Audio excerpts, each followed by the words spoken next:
นะข้านขึ้นรถเลยที่ไปเอาเครื่องอยู่เวียงเนาะก็เลยว่าสิใส่เหล็กใส่เหล็กจากข้างๆเสิร์ฟเข้าไปจะมีอะไรก่อนทำในทรงตังเขาต้องเร็วออกเพราะว่าได้ใส่เบาะข้างก็เลยวันนี้นี่ก็เลยต้องได้ใส่คืนเอานี่มับเลยนี่แบงโก้ให้โอเทลกันเขาลืมหม้อไฟวะไร้สาระมันหมดแล้วเสื่อมแล้วจะใช้ตรงไหนพึ่งบอกมันเป็นหน้ามันตี้มันมักดังตลอดตอนไหนตัวดังตลอดตอนนั้นนะสบายดีเด้อทุกคนสบายดีกันตอนแรงงงจะว่าบึ้งแล้วคือน้ำมันละวันนี้มาเฮ็ดโต๊ะเขาทุกคนแต่ว่ามีน้ำบริทายสิเนาะวันนี้เนี่ยเกี่ยมมันนั้นเกี่ยมเที่ยวนะข้านขึ้นรถเลยที่ไปเอาเครื่องอยู่เวียงเนาะก็เลยว่าที่ใส่เหล็กใส่เหล็กจากข้างๆเสิร์ฟเข้าไป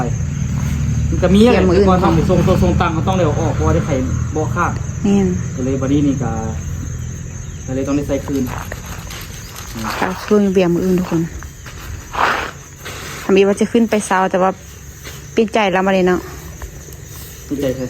น้ำตาลดิเห็นมืออื่นตัวกันแหละมือนี่ขึ้นไปเวียงที่ไปเอาเครื่องเนาะมือเราได้ไปเซาเขาอยู่วายตัวจะไปหายนี่ไปกินดูแม่เลยเนาะไปเฝ้าจะอยู่กับยายแล้วประมาณ3 โมงเอายอดตอนนั้นบ่ได้วะกินแล้วไว้เลยยอดตอน7-8 โมงอ่ะเด้อสมมุติเขากินตอนแรงสิเนาะเรามื้อเดือกเฮากับลูกมอง2-3 โมงกับชั่วโมงนึงกินแล้วไหวก็กินซอนน่ะบ่เคยเด้อกินแรงกินซ้อนดีกว่ากินซ้อนมันหน้ามันนิ่มหมดแม่นแล้วก็ไปเฮาบ่ได้ดึงลีนดึงอันขี้ย่างมาขนาดอ้อขนาดแล้วมันละไว้มันชั่วโมงนึงต้นตาลฮอดบ่ชั่วโมงนึงกับต้นตาลกินนี่ได้บ่ดีบ่ฮอดซะนะก็ได้ดึงพกคนนึงมาไปดึงพกไปอ่ะพกคนนึงเรียกเบิ่งมีดหนอหักแล้วแล้วก็ปล่อยกันอยู่ส่วนนอนหักแล้วก็ปล่อยกันส่วนยางบัดนี้ลุงอื่นทุกคนเนาะแล้ว6แล้ว4 5 6 7 8 โมงยอดได้อยู่7-8 โมงออกไปทั้งขวดเลยเตยเนาะมอง7-8 โมงยอดได้อยู่เนาะถ้าแล้วดึกเด้มาต่อเลยไว้ฝากด้วย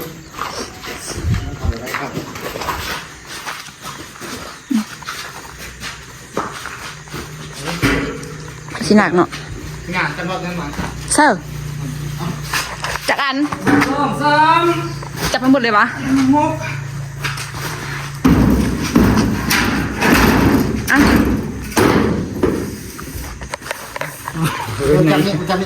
จับลงไป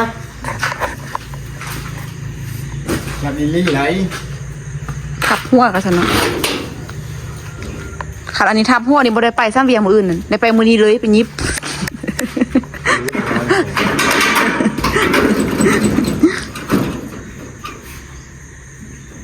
มันคือข้าวขี้เมียงเจเป็นมาน้ำมันเหรอเดี๋ยวน้ำมันอันนี้มันข้าวขี้เมียงนะเวนดีมันคือบนมันมา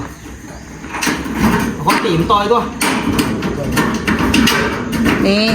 เห็นแล้วเป็นหน้าแบบนั้น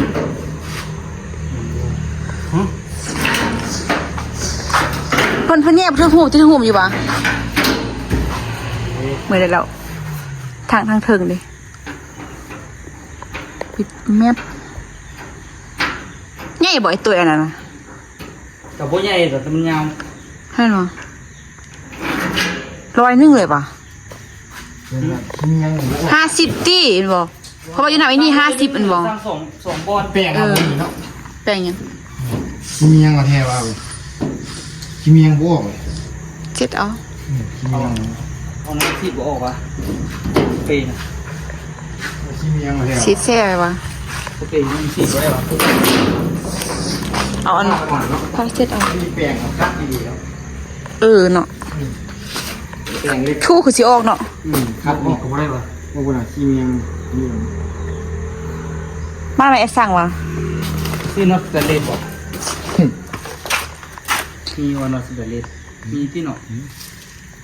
พะมุ่นขึ้นมาได้บ้างกินอ่ะดูนี่อันใหม่กิมียังแข็งแต่มันบอลเป็นเมี่ยงเลย เนาะ ค่าก็เนาะนั่น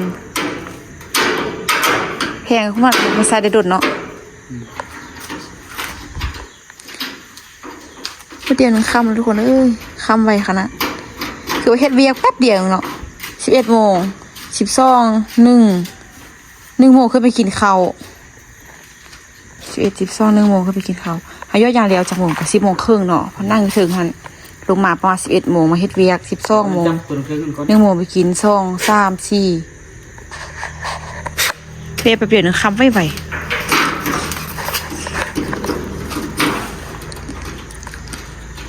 ก็ได้อยู่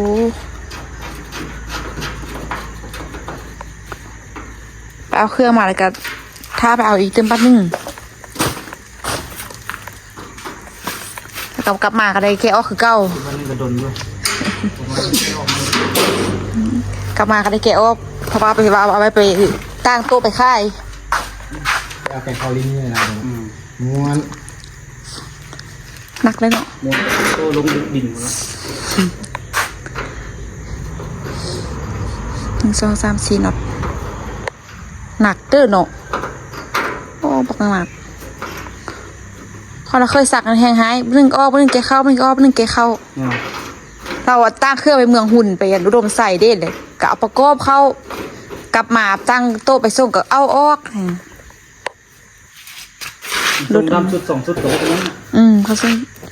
พัดไปประมาณ6-7 สุดเนาะ 6-7 สุดแล้วมันยากวันที่ แล้วตัวนี้คือสิบห้อดอกเจ็ดสิบ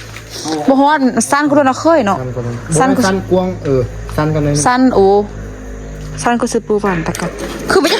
แคบกูบอกเขาว่านักบวงว่ะ แคบกว่านั้น เนาะแคบกว่าสั้นกว่าเพราะเราเคยง่ายกว่า ตัววันข้างหน้ายังไงกว่า แม่น นี่งัดแถบเบิ้ง ไอ้ก็อาย ไปเลย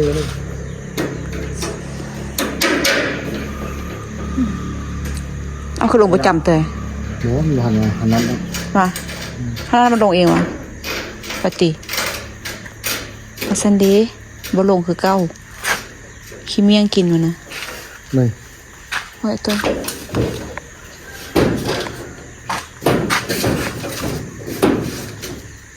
ตัวเฮ็ดมวยมากน้ำมันครับเรื่องอยู่ค้างเอาตัวแม่เลยคือว่าด แห้งกินคือเก้าหรอ ำฮะ แห้งกินเก้าอ่ะ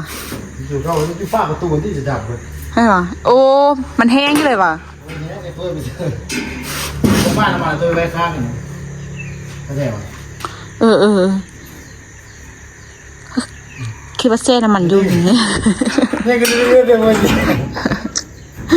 กันเนี่ย อ๋อตัวใหญ่ นี่แหละ สบายกันเนี่ยกลางก็ได้ มันก็ได้งวยปุ๊บ แจม แกหันน็อต ตัวเป็นแปด อยู่แล้วก็เดี๋ยว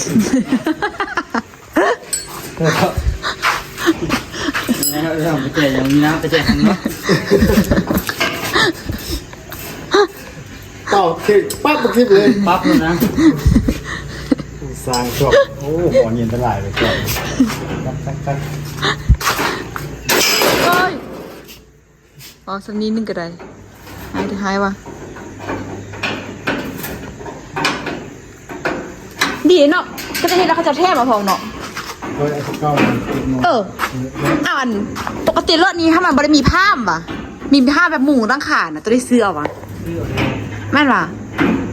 อยู่บ้านเท่าท่านอันจะไล่ซื้อรถทั้งก็จะแบบมีแต่หมูตั้งขาแบบว่าเขาจะเล่นคิวค่ะนะเล่นคิวมีอันหมูตั้งขาอยู่พี่มาพี่จะไม่ค่อยเห็นแต่กระบะเนาะ จะประเซียนบุหินกันเนาะ ออกมาเราไปเห็นสินั่งรถนั้นเข้าไปในเมืองสร้างกับนั่งไปนั่นเลย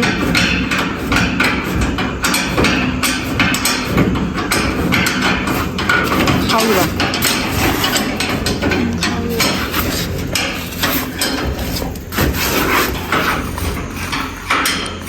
คือไปเก็บทองค่ะนั่งไล่วันนี้ทุกคนไปตั้งซ่องสุดกับเทสุดหนึ่งโปกอะไรไว้ถ้าโตะซอกนะ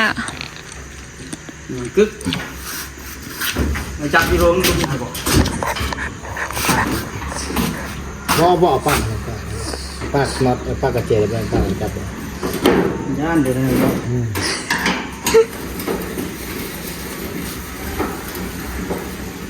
ง่ายพอที่ไปใส่เลย มันก็ดีวะ ง่าย จับลงก็ขึ้นมาหันนี่ลงไปจับลุง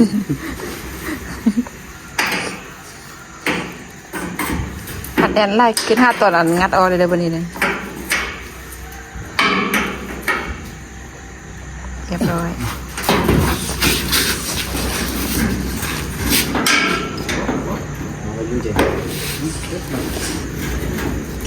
ไปนอนคืนนึง26โอ้เบิ่ง26 เป็ดคิดยา สกิดตัวเล็กยาสเปซกิดยาง เกาโจ๊กอย่าง เขาเกาเลยจุก กูเขาต้องไปจุกสับเป็ดก็อีโพจะไป แม่นเพราะว่าคันเฮาบ่จุกสเปซทั้งอันคันเฮาบ่จุกสเปซก็เฮาก็ต้องเลยจ้างรถเขาเจ้าเพราะว่าอีพ่อสิขึ้นได้พุ่นเด้ที่ว่าเราอยากไปก็ย้อนเราโจ๊กอย่างนั้นเนาะ แม่นเพราะเราก็จกสเปซแต่ว่าคันจกนี่เราต้องได้จกแต่เช้าก็เพราะว่าต้องได้ออกไปแต่เช้า เอา แม่นบ่ใจเฮาก็จะคิดอีเล่นเนาะ ไม่เลยป่ะครับ เขาก็ยังเว้าอยู่บ่คันว่าเฮาบ่จกสเปซเฮาต้องได้จ้างรถเขาเจ้าเพราะว่าอีพ่อเราไปเช้าสเปซไปเช้าเก่ามานั่นแหละเช้าเก่าอีพ่อมา โอ้เสียไก่ตีมาเลี้ยงเลยมาเลี้ยงเลยมาเดี๋ยวนะ มาต้มกินดีกว่า เลี้ยงกันโอ้ยจับไปก็เกลือเอ๋ยใจมันเกลือไก่เลย แค่น้อยมั้ง ไก่น้อยเกลือกระดอกล้วนเลย หลัก ต้นตายเอาใกล้มาเลี้ยงฮัน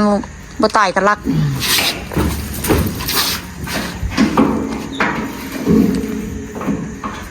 แล้วหั่นน็อตค่ะทุกคนเดี๋ยวใส่เบอร์นี้ต่ออันที่สอง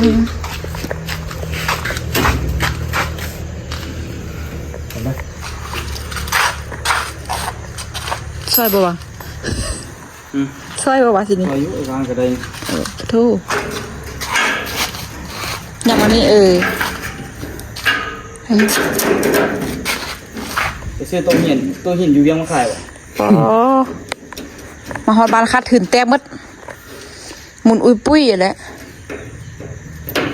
ไปซื้อสุด700,000มาขายสุดล้านสัตว์ มีเอาสุด7 เส้น หมูอีหรอก โอ้ยลืมเบิ่งแม่ซ่องอันไปเลยยังไงเนี่ย แซ่บทุกอัน ใช่อะไร อันนั้นมันเฮียสุด แม่ซ่องอัน เดี๋ยวมีญาติทวิตกับว่าสิบ่ไปทุกคนเพราะว่าต้นตาลบ่เฮาไป ใช่ปะ ไปเวียงหั่นเด้ ตัดไว้ให้ไปไม่ได้ให้ไปรอวันนี้ฮะ ดีอย่างสมเข้า เพิ่นสิไปอย่างนี้โอนเงินมันก็แม่สิได้แค่ยังต้องได้จางก่อนนะ ก็จะไปน้องได้ก่อนเงินนี่ก่อน ไม่งั้นนึงก็เป็นเงินเมื่อเดี๋ยวนี้นะ ได้ที่นึงก็เอานะ2-3แสนก็ดีใจ นี่เป็นอย่างนั้นเนาะ รัก มีไส้ เกิดมาก็เคยพอเคยเพ่นนี่แหละคนนึงไปกวนน้อยหนึ่งทุกคนเนาะเพราะว่ากวนอยู่บ้าน ไปน้ำรถ ไปใส่เนี่ยโว้บางคนพูดนี่เมียไปนำมันดีใจตัวเองนี่ปะโทเมียไปนำเลยบอยไปใส่กระยานะบิให้เมียไปนำจากน้อยนะ เป็นน้ำดูโคตรี บิให้ไปนำจากน้อยนี่ที่ให้ยุติอันไปใส่กระยานะ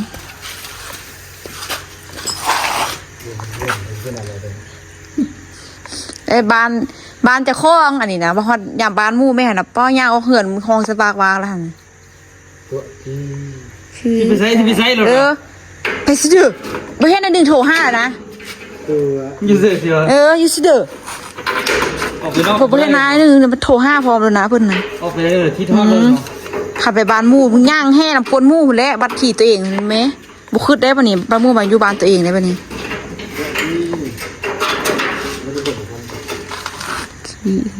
ออกไปยังโทรหาเลยเหรอ เว้ยนายนี่มันโทร5แล้วนะย่าทุกคนตกแล้วเขามาปัดมาลูกซ้ายเขาว่านะเรือนซ่อมเนาะ 11 12 1 2อู้อีก2เดือน เป็นยัง ได้เมื่อบ้าน ดีใจ ยอดบ้านแหงดีใจแหงว่าสิมาอยู่จาก2เดือนสินี่ตันๆจะอยู่นำบ่ จ้างรถกลับ พอดีได้ไปทึกช่วงนึงน่ะซ่องพอดีทึกโซอีเมลเรางัดมันเราอันปุ๊บมันก็นะพอดีทึกโซงัดมันปุ๊บมันก็อีเมลโซนั่นน่ะ เรียกดอกระเบือลาดแล้วตัง แล้วดอกละปื้ดเลยค่ะเบิ่ง มันจะเปื้อน มึงไปงัดมันเคยไปเท่ากันปะว้างัดมันจะเป็นงัดส่วน ไปอยู่น่าจะ4-5 มื้อ แล้วจะเอาตัวอยู่เงินท่า บ่ถือไปดอกทุกคนเลย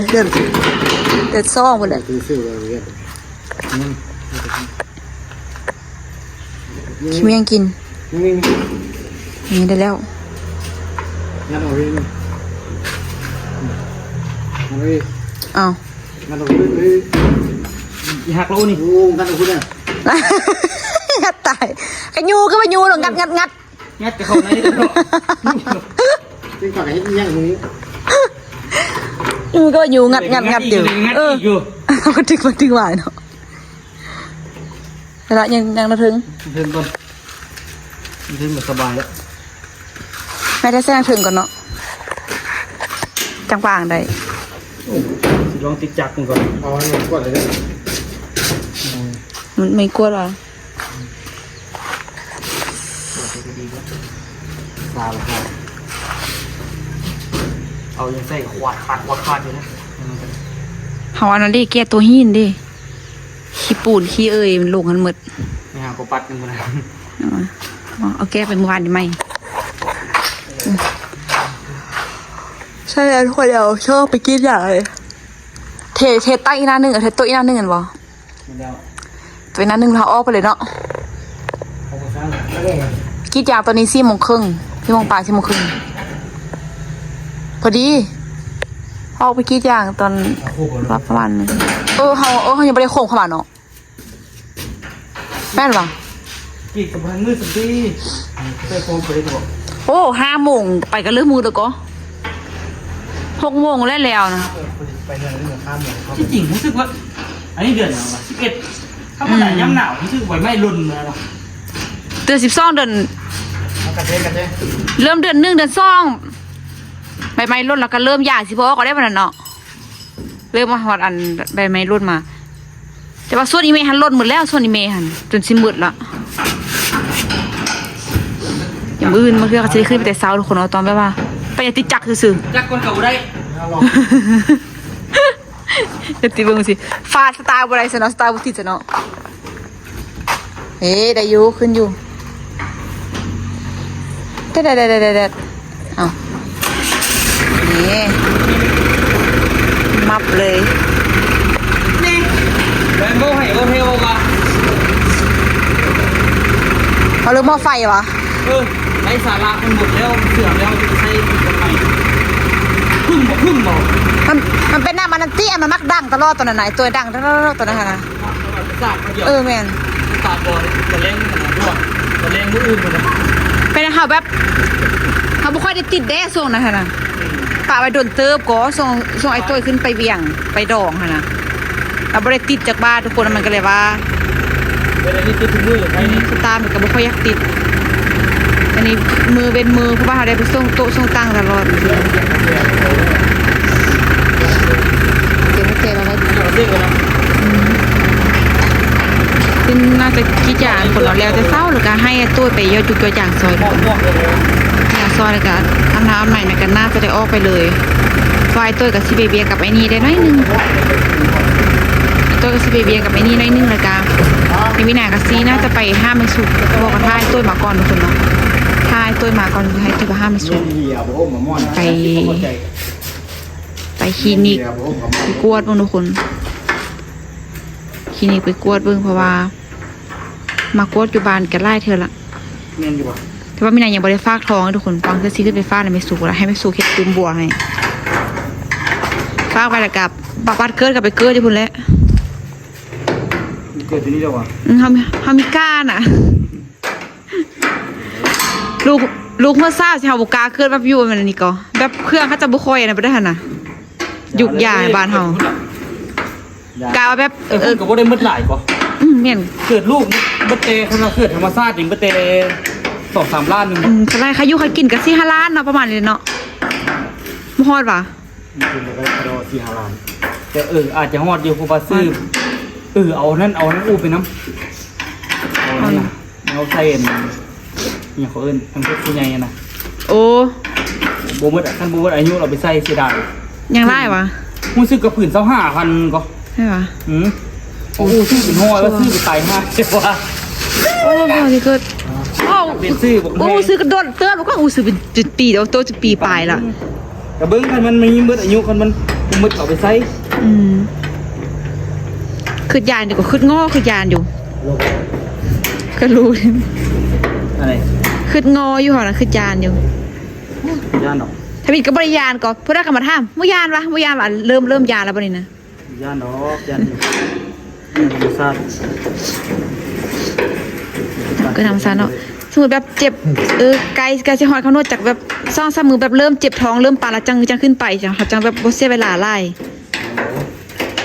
แต่มีแต่เนาะ ถ้าที่เทียบมีเป็นนะครับ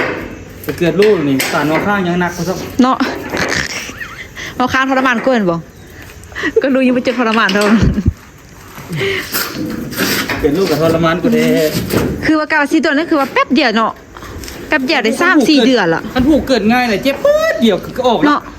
บ่แต่ว่า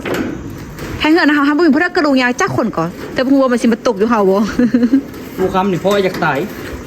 ให้น้องอู้เนาะ 2 มื้อไอ้บ่ได้นอนเลย เจ็บแต่ก็บางคน ค เนาะ รั้งแรกในชีวิตแบบว่าบ่ได้นอนแท้น่ะ บางคนก็เจ็บแห้งเจ็บแล้วก็บ่เกิดทรมานก็เจ็บบ่เกิดน่ะ ไอ้ก็ยังงึดตัวเองอยู่ได้แบบ2 มื้อบ่ได้นอนเลย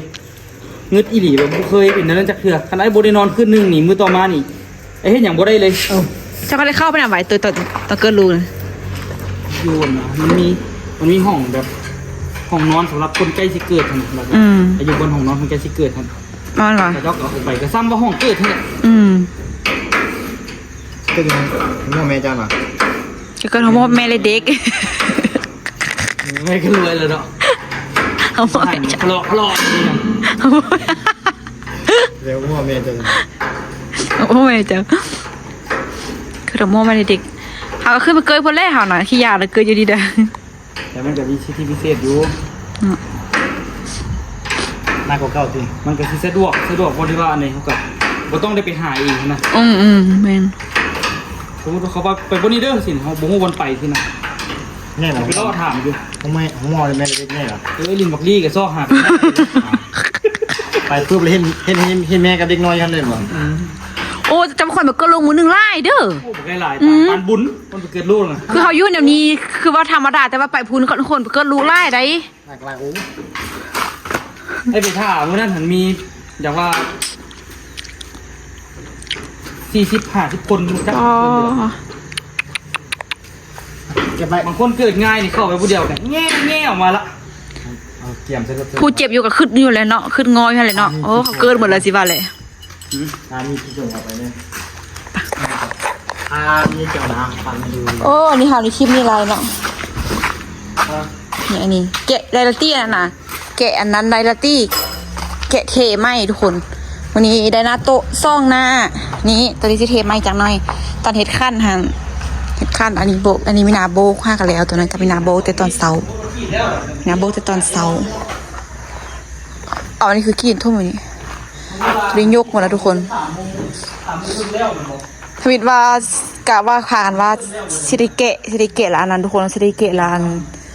แล้วเทอีกแต่ว่ามันข้ามแหงแล้วเพราะว่ามีพวกมินาสิเข้าไปคิดอย่างไว้เลยนะอันนี้ขั้นต่างๆอ่ะเดี๋ยวให้ต่างๆกับไปตัวเทนี่ไว้แล้วละกัน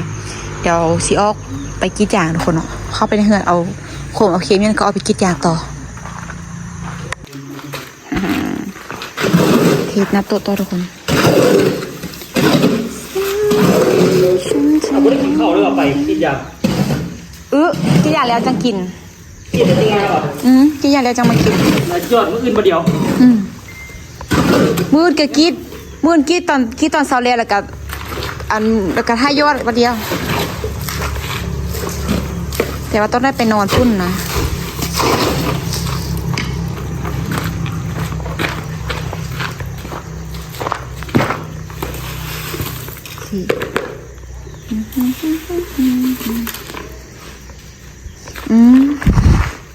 เพื่อยังบอก กระตุ้นเต้พูดแล้ว46ก็ดีเลยเนาะ โอ้เต็มดีรีหมดเลยก็หันพออยู่ป่ะ2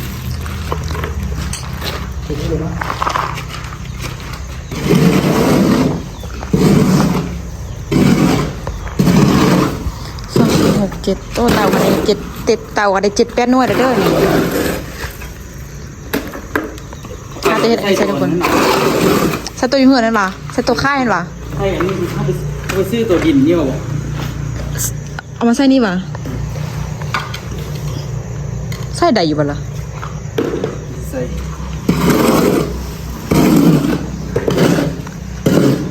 ต้นข้างอะไรเด้คักตัวดังท่าดังไฟไปเนาะแบบมันสูงดีอันคมฝืนนะทุกคน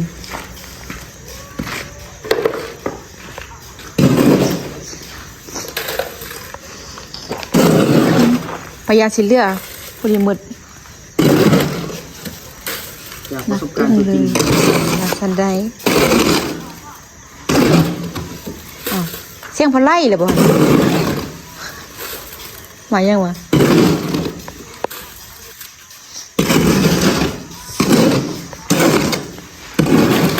เริ่มมันสิฮอต5 บ่มันเริ่มเย็นหมดแล้วนี่นะเริ่มเย็นสวย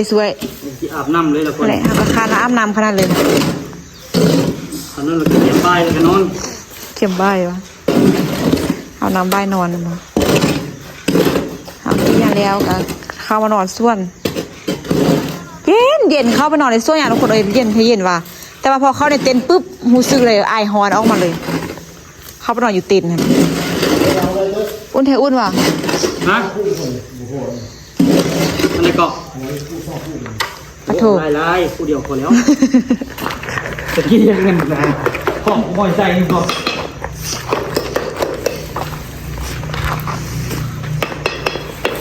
ผู้ดีเนี่ย พอดีอะ ก็ มือจักนอนขนาดเลยมือพักผ่อนมาสิหลับค่ากับบริค่ะโอ้ยุ่งตัวบักใหญ่เลย มันสิ่งก็ไม่ได้นอนเนาะ มาสิ้นกับบรินอน วันนี้กับบรินอน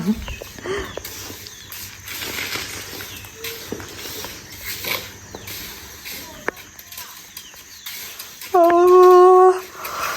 อร่อยเลยช่วยนางโบกโตะอยู่เดี๋ยวมาสิหลับ นางบกโตละฟังเพลงที่นอนแฟนเก่า ฟังเพลงมอพรเอิญคอนนี่เรียบร้อยมืออื่นก็มีแต่ไอ้ตัวลูกสาวหมาแล้วกันนี่แกะนี่ทุกคน แกะตั้งนี่ไว้เบิ่งแกะตั้งสมมติแกะไว้มือนี้เขาเทมือนี้เนาะโอเคแกะมืออื่น26 27โอ้28 29มาโบกก็ได้อยู่แต่ว่าแม่นแหละ28เฮามาเนาะเอาแม่นว่ะ27เฮามาประมาณ28เนี่ยได้โบกตัวนี้นะบ่อย่าเป่าไปโดนคนเป่าโดนมันโบกยากนะมันแข็งมันโบกยากมันช่วงนี้มันก็แดดแห้งเด้หั่นนะ เฮ็ดละเอาไปลอกขายเอาเงินไปเงี้ยเนาะ บ่ขายเงินเป็นเนื้อ อันที่ว่าที่ดูดีครับบอกเราส่งเราแค่ปาที่มือ จะนั่งวะ ทิปเงินไว้อันบ่ เขาก็ไปเนาะ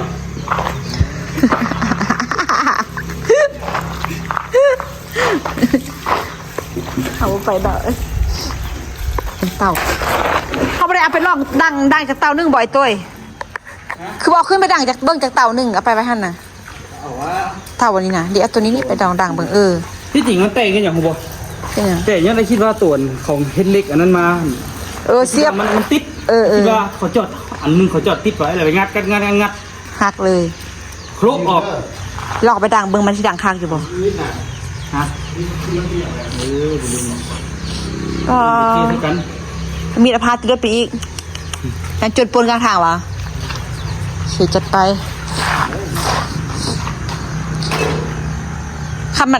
คันแกอ้อนี่ได้บ่ คอยแกะออก บ่แต่ว่าคนละคนเราก็บ่ได้แข้งเฮงกว่าตัวให้บ่เราเทขนาดเราสิได้มือนึงเราซ่องสุด เขาก็เคยแกะอยู่ เฮาแกะแต่ว่าเฮาบ่ต้องคูดบ่ต้องเฮ็ดหยังมันหั่นน่ะ แมน ป่าไว้ลักสมมุติเขาเทไปในกระเทสินะแต่ว่ายามดอก มันมีที่เฮ็ดไปเฮ็ดมาล่ะแกะเอามือ เลยจะมาเริ่มมีคุ้ม มุ่นอุ้ยปุ้ยเลยเอาทุกคนไอซีเอาไปเบียกแล้ววันนี้ไปกีดอยู่กีดยาแล้วก็มืออื่นเกียมโตไปเช้าในนึงเนาะ9 โมง 10 โมงไปแล้วเนาะเช้าก็ได้เช้าก็บ่เช้าแฮงทุกคนเพราะว่ายอดจุกยอดยางเนาะไปในคลิปนี้ขอตัวลาไปก่อนเด้อฝากทุกคนกดไลค์กดแชร์กดติดตามเพื่อเป็นกำลังใจในการในคลิปต่อไปทุกคนสำหรับคลิปนี้ขอตัวลาไปก่อนมาเจอกันคลิปหน้าบ๊ายบาย